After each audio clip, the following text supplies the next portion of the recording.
Dans Jean 13, verset 21, on voit Jésus tout troublé de dire à ses disciples que l'un des hommes, l'une des personnes autour de la table va le trahir. Cette table, finalement, il y a de la haine autour.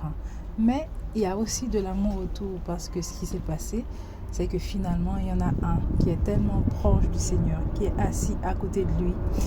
Il est tellement dans l'intimité avec Jésus que Simon-Pierre va lui dire à lui, « Hé, allez, demande qui c'est. » Personne n'ose demander à Jésus qui est cette personne qui va le trahir. Mais on sait que celui-ci est tellement proche du Seigneur qu'il sera capable de lui poser une question aussi importante, aussi intime, aussi délicate, on pourrait dire. Donc Jean, justement, se tourne vers Jésus pour demander à Jésus, c'est qui finalement cette personne qui va te trahir?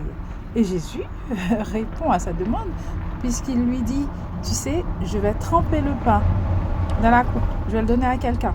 Et c'est cette personne-là qui va me trahir. Donc il n'a pas répondu, il n'a pas balancé Judas à tout le monde, mais il a donné un signe à son ami intime, pour que celui-ci sache finalement ce qui va se passer, sache aussi la personne qui est en cause. Ça veut dire aujourd'hui pour moi que Jésus, il veut me révéler des choses, il veut nous révéler des choses. Et je prie d'être dans son intimité pour que, tout le monde sache que je suis son ami et que on sait que je peux avoir une relation intime avec lui et que je peux lui demander des choses particulières.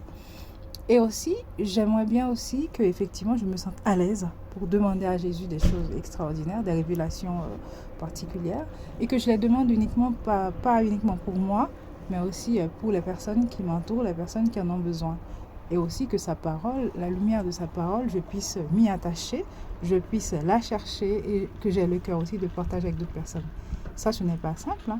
Lire la Bible, essayer de la comprendre, voir ce que Dieu nous dit dedans, prendre le temps aussi de le partager.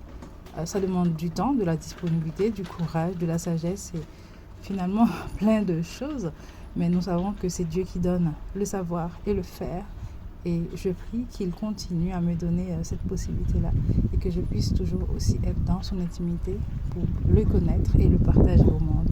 C'est ma prière pour aujourd'hui. Aide-moi, Seigneur. Au nom de Jésus. Amen.